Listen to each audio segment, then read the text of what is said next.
E fez um chuveiro na área.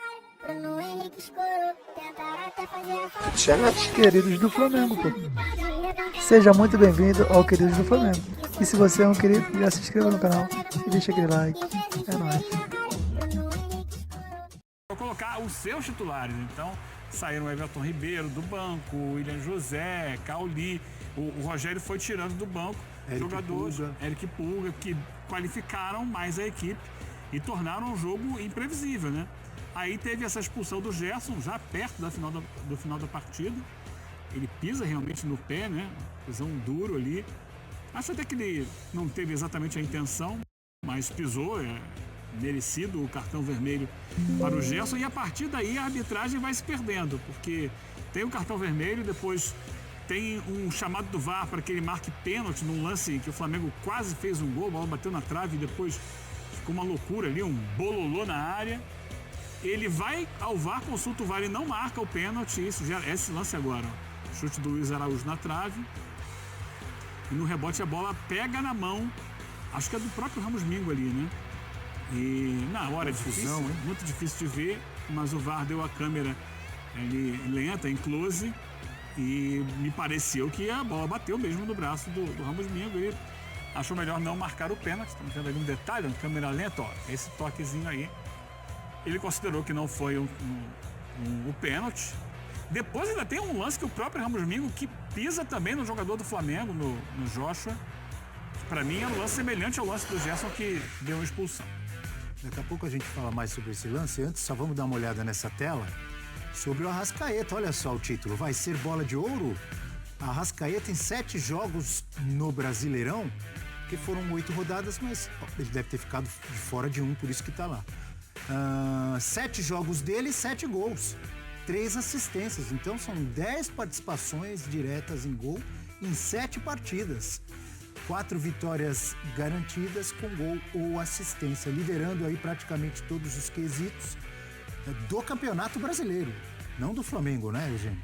Do Campeonato Brasileiro, só em assistências que ele está em segundo lugar. Vive um momento excelente, né, o Arrascaeta.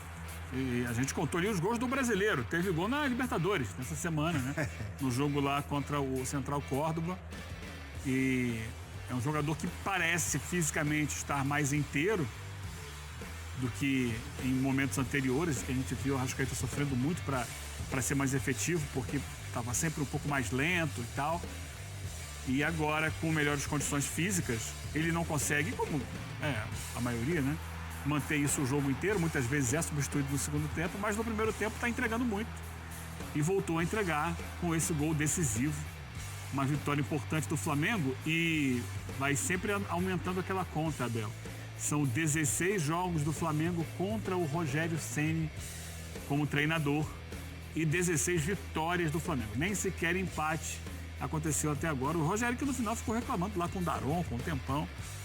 Não sei exatamente o que ele dizia, mas acho que o Flamengo tinha mais o que reclamar do que o Bahia no jogo de hoje com relação à arbitragem. Acertadas na sua visão as estratégias ou as escolhas dos técnicos, Rogério Ceni pelo Bahia, escalando o time misto, o time reserva, né?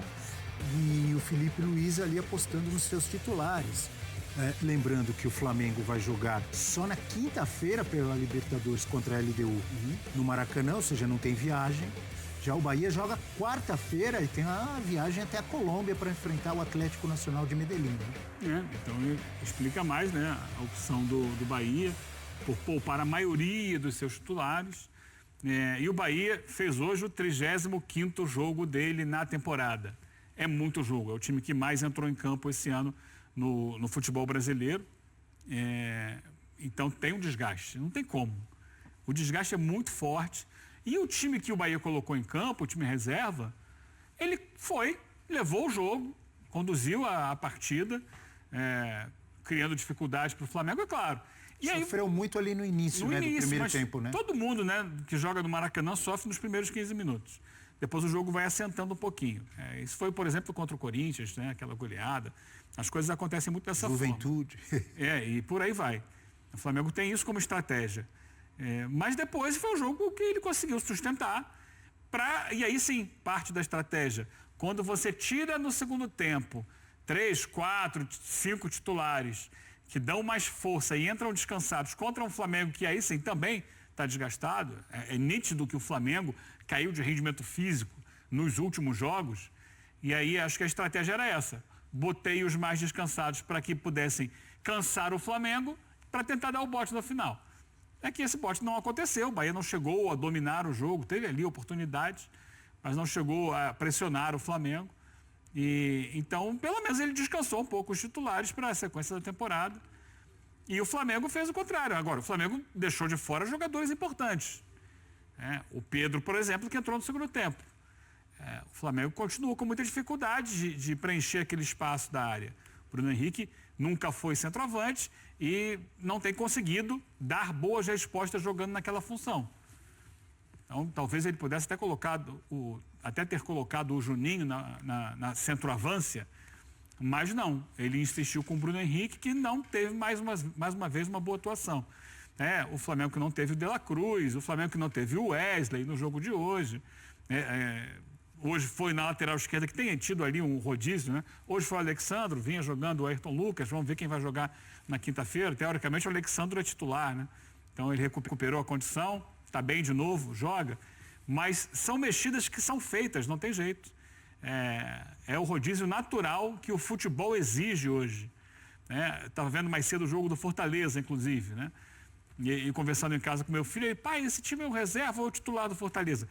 A gente não tem como precisar quem é reserva, quem é titular. Quem joga na direita? no Fortaleza, né? O Vojvoda, ele alterna bastante. Gira demais. Quem é o ponta direita? É o Marinho ou é o Pikachu? Quem é o ponta esquerda? É o Breno Lopes, que hoje foi titular? Às vezes não joga ele. No meio de campo troca demais, o tempo inteiro. Martínez, Pochettino, que fez um belo gol hoje, inclusive. Os volantes, os zagueiros lá atrás trocam o tempo todo. Davi Luiz já jogou muitas vezes, hoje não teve Davi Luiz, Tinga, Tite, agora tem o Mancha que tem jogado bastante. Aí você está comparando com? Estou falando com todo mundo, assim, é que o Fortaleza tem um elenco que os jogadores são num nível muito parecido, titulares e reservas. Sim. E isso facilita para ir fazendo rodízio. Mas todo mundo é obrigado a fazer rodízio. Porque você vai olhar, hoje em dia você tem a tecnologia, né, da medicina. Então, os jogadores vão lá, fazem os seus exames, tiram lá todos as imagens e todos os dados importantes para você avaliar se o jogador está próximo de uma fadiga muscular ou não. Então, você descansa aquele jogador. Ou tem condição de jogar 10 minutos, 15 minutos. Não pode jogar mais do que isso.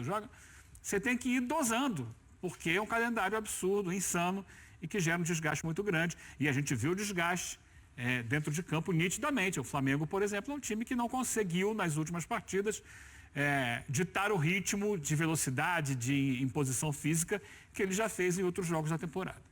A propósito, temos uma tela que compara o número de finalizações do Flamengo nesse jogo de hoje contra o Bahia, no primeiro e no segundo tempo.